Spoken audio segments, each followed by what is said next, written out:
Guys कई लोग मुझसे अपनी लाइफ में जो है पूछते रहते हैं कि ये ईमेल आईडी पर कॉन्टैक्ट्स को नंबर को सेव कैसे करते हैं और ये ईमेल आईडी पर ऑटोमेटिक नंबर कैसे सेव होते रहते हैं, तो इसका क्या फायदे हैं वो भी आपको इस वीडियो में बताऊंगा। साथ ही में आपको इस वीडियो में मैं ये भी बताऊंगा कि आपको जो है पुराने पहले से सिम कार्ड में बहुत सारे नंबर उनको अपने ईमेल पर परमानेंटली कैसे सेव कर सकते हो ताकि वो कभी भी लाइफ में डिलीट ना हो।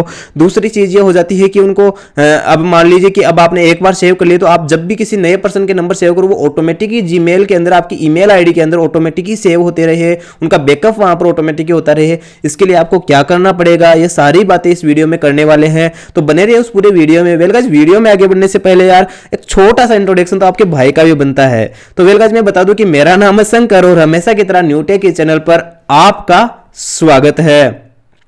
सो गाइस देखिए पुराने फोनों में थोड़ा सिस्टम अलग था और न्यू फोनों में थोड़ा सिस्टम अलग है, तो आज हम बात करेंगे न्यू फोन के कॉन्सेप्ट के हिसाब से।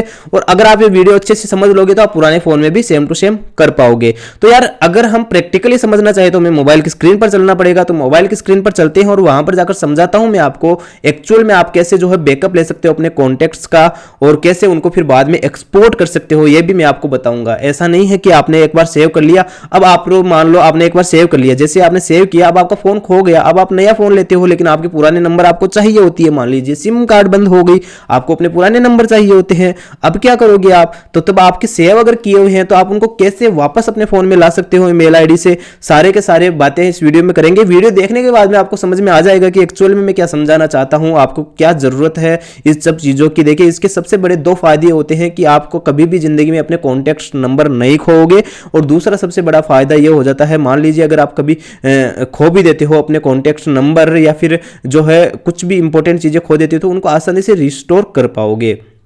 गाइज अब बात कर लेता हूं इसके लिए रिक्वायरमेंट्स क्या क्या चाहिए। देखिए गाइज इसके लिए सबसे पहली और सबसे बड़ी रिक्वायरमेंट यह है कि कई लोग इस चीज को नहीं समझ पाते हैं, तो पहले मैं बता दूं आपके पास आपकी ईमेल आईडी और पासवर्ड आपको याद होने चाहिए लाइफ टाइम के लिए, इस बात का ध्यान रखिएगा और हमेशा अपने ईमेल आईडी और पासवर्ड का ध्यान रखा कीजिए। इसके फायदे कई सारे हैं, आप अपने खोए हुए फोन को भी ढूंढ सकते हैं और भी कई सारे फायदे हैं।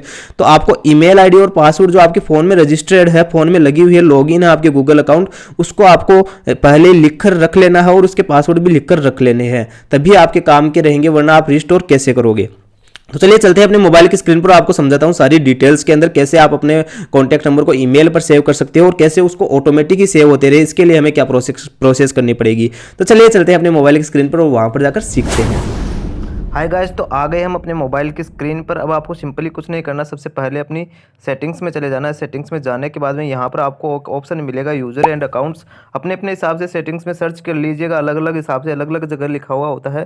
फिर यूज़र एंड अकाउंट्स में आपको चले जाना है। अकाउंट्स में जाने के बाद में यहाँ पर आपको गूगल का ऑप्शन मिलेगा, गूगल पर चले जाइए। गूगल पर जाने के बाद में यहाँ पर आपको जिस ईमेल पर अपने कॉन्टैक्ट सेव करने हैं, मतलब आपके कॉन्टैक्ट ऑटोमेटिक ही आपकी ईमेल आईडी के अंदर सेव होते रहे, उसको सिलेक्ट कर लीजिए। सिलेक्ट करने के बाद में यहाँ पर आप देखोगे कॉन्टैक्ट्स, अगर आपके पहले से टिक है तो कोई बात नहीं, अगर टिक नहीं है तो इसको टिक कर लीजिएगा ताकि ऑटोमेटिक ही वो सेव होते रहे। तो ये तो हो गया कि ऑटोमेटिक कैसे सेव होते रहेंगे मेरे कॉन्टैक्ट, है ना। अब बात आ जाती है, अगर पहले मैंने इसको टिक नहीं किया हुआ था और अब अगर मेरे कुछ कॉन्टैक्ट्स है जो कि मेरे पास पड़े हुए हैं लेकिन वो मेरी ईमेल आईडी के अंदर सेव नहीं है, तो उनके लिए मैं क्या करूं?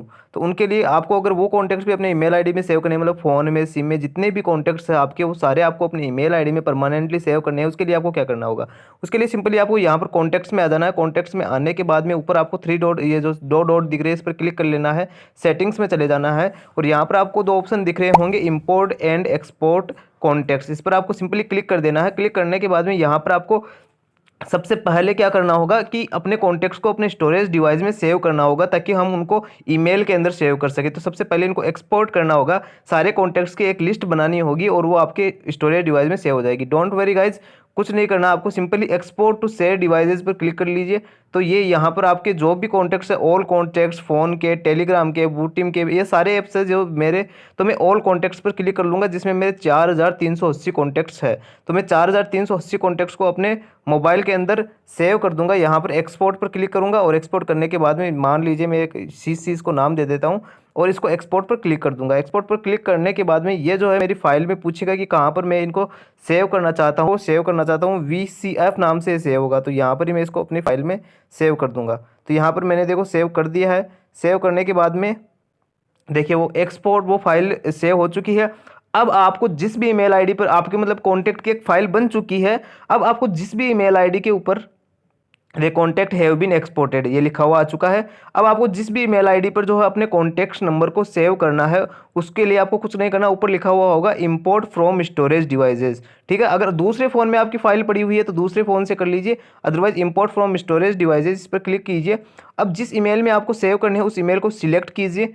जैसे आप जिस ईमेल को सिलेक्ट करोगे तो ये आपसे बोलेगा कि वो फाइल सिलेक्ट कीजिए, तो आप पर यहाँ पर आपको वो फाइल सिलेक्ट कर लेनी है जो अभी हमने सेव की थी।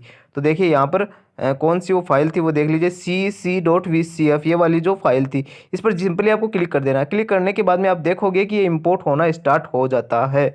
तो इस तरह से आप जो है आसानी से इंपोर्ट कर सकते हैं। मैं अभी कैंसिल कर रहा हूँ इसको इंपोर्ट करने के बाद में एक स्टेप और आएगी, यहाँ पर मर्ज कॉन्टैक्ट्स का ऑप्शन और आएगा। मर्ज कॉन्टैक्ट का मतलब ये होगा कि अगर आपके मोबाइल के अंदर कोई दो नंबर अलग अलग नाम से सेव हो तो उनको एक ही नंबर पर जो है मर्ज कर देगा, इससे कि दो बार आपके कॉन्टैक्ट सेव ना हो, इससे बचने के लिए। तो इस तरह से आप अपने ईमेल आईडी के अंदर अब जो देखिए इंपोर्ट हो चुके हैं। अब जब भी आप अपनी ईमेल आईडी लॉगिन करोगे इस मोबाइल के अंदर तो ऑटोमेटिक ही वो कॉन्टैक्ट्स आ जाएंगे आपके कॉन्टैक्ट्स के अंदर। तो आपको इसके लिए कुछ नहीं करना है। तो ये था एक सिंपल। सो गाइस उम्मीद करता हूँ आपको अब समझ में आ गया होगा कैसे आप जो है कॉन्टैक्ट नंबर को जो है सेव कर सकते हो और कैसे आप कॉन्टैक्ट नंबर को परमानेंटली ईमेल के ऊपर रख सकते हो, कैसे उनको रिस्टोर कर सकते हो, कैसे उनको एक्सपोर्ट इंपोर्ट कर सकते हो। आपको सारी चीज़ें समझ में आ गई होगी। अगर वीडियो से रिलेटेड कोई भी शिकायत या क्यूरी हो तो मिल जाऊंगा मैं आपको इंस्टाग्राम पर भी, वरना थोड़ा सा इतना सा इंतजार कीजिए, मिलता हूँ आपसे अगले वीडियो में।